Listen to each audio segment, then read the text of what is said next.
I'm April Call. I'm here with the Vice President for Strategic Initiatives at WVU, Rob Alsop. Rob, a pay proposal, 5% increase for teachers and all state workers is now law. The state legislature passed this measure and the governor signed it.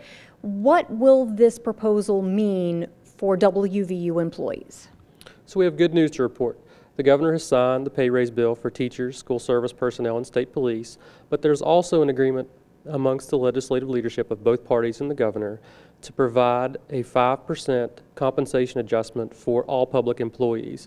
Now that'll be finalized through the budget bill that will occur either this weekend or sometime next week when that is finalized. A lot of people have probably heard the phrase across the board pay raises for all state employees. Explain what the process specifically at WVU will be moving forward if and once that bill is signed into law for the general budget. So it's important to note that what the legislature funds are positions that are funded through general revenue. At the university, I think as we've talked about, we're only funded about 16–18% by general revenue. The rest we have to generate. So it'll be up to the university to find out how we're going to fund and the details of that compensation plan. So our Board of Governors, in its upcoming meetings and working with management and listening to our faculty and staff, will come up with a plan for next year that takes care of or uses the money that the state sets aside and then find the rest of the revenues to come up with what we think will be a broad-based merit program in that 5% range that's been announced by state leadership.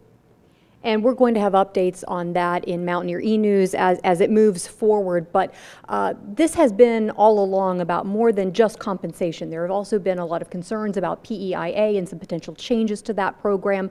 How is the university going to be involved in that conversation moving forward? So we hope to hear about the PEIA task force in the coming days. Their first meeting is March 13th, and they hope to have recommendations by the end of the year. We have asked for and believe that we'll have a seat at the table, both from a WVU and from a higher education perspective. We know that health insurance is important for our faculty and our staff, and we hope to be able to advocate and see some positive changes for PEIA.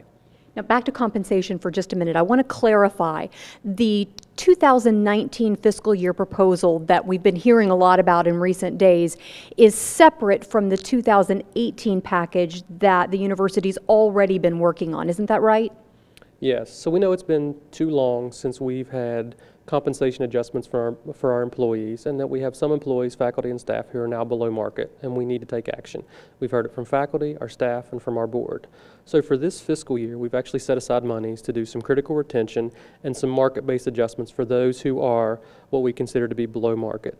What we hope to do next year, and even hopefully more on a more regular basis, is to have regular merit-based compensation programs. So there will be something for this current fiscal year, but also now that we have some certainty from the state, we'll be able to begin planning in earnest for the FY19 compensation adjustments.